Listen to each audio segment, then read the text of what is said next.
To close this middle space, we have some peg laterals here, right and left. We want the peg laterals to be full. We want to kind of fill in that smile. Canine back, she has a little wear on the canines, but generally, pretty good looking teeth. Here we're checking the occlusion. We have the patient bite down. She has plenty of overbite. We're not worried about incisal to incisal occlusion. We take a look at the arch form. We want to make sure that the arch form, everything is within that arch. If anything is sticking out of the arch, that's something we want to address, and we have to prep those back so that the final result will be a nice flowing arch. This is a 3D master, so we can see that the basic shade value and hue is about a 1M2. So she's going to bleach, and we're going to take her to about a 1M1. She does have a little bit of plaque, so we want to make sure we clean that up. So this is the contouring portion. I don't call it prepping. We're not prepping margins. We're not being really aggressive. We're just taking away the height of contour. So when the final veneer goes on, everything is in that flowing arch that we just talked about. From the canine to the centrals are not really sticking out. And you can see right in here on the mesial of number 9, it's still quite a bit out of where I would like it to be. So we're going to reduce just a bit more right in this area.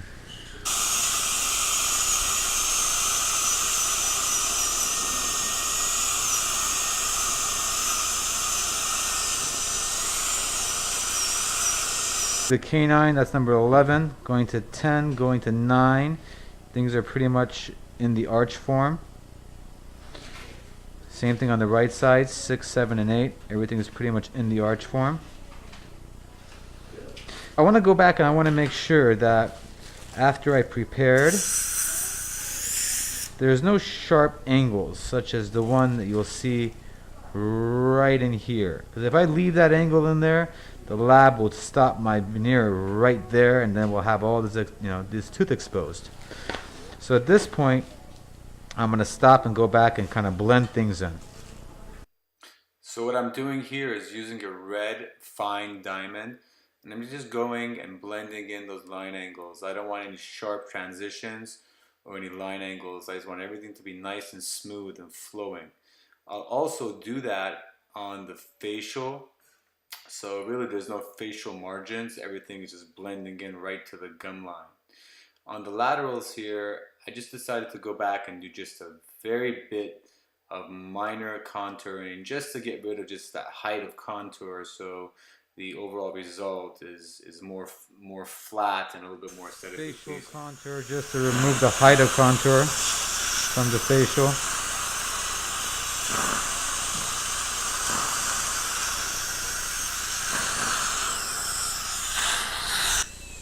I'll do the same thing on number 7 here. After I did just a little bit of contouring on the facial, I want to make sure I eliminate any sharp transitions, any line angles, and make sure everything is smooth and flowing. You want to go back and evaluate and make sure everything is the way you want it to look. Everything is within that arch form. No sharp line angles, nothing sticking out. Very lightly smoothen this incisal edge up.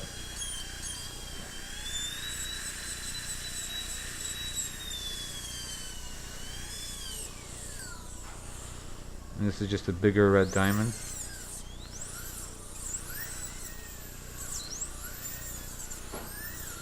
And generally in any porcelain work, obviously you don't want to have any sharp angles. Everything should be rounded, so that little sharp angle there, we want to round it up a bit. This is all pretty much rounded already for us. Looking pretty good. And normally what I do is I'll start at one end of the preps, and I'm going to do little circles here just to break the surface tension, to make sure this light body gets into all the detail of my preps. Turn to the right, please.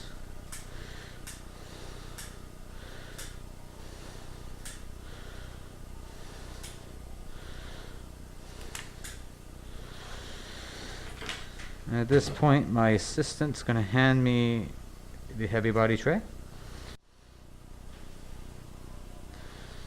And we're going to let that set.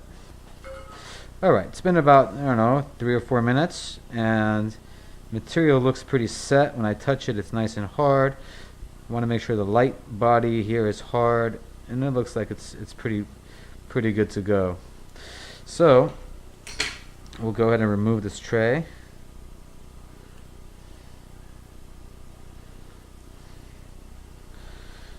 We're looking pretty good. We got a little tiny void right at the margin of number 8. You can see it right there. So what we'll do is we'll grab a triple tray. No need to take another full. And we'll get another impression so they can marginate that veneer for us nicely.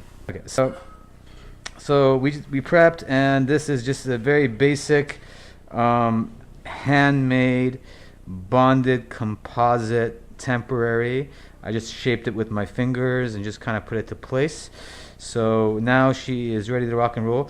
As you can see, I left the little interproximals with a little space so she can run a little floss through there and keep it nice and clean.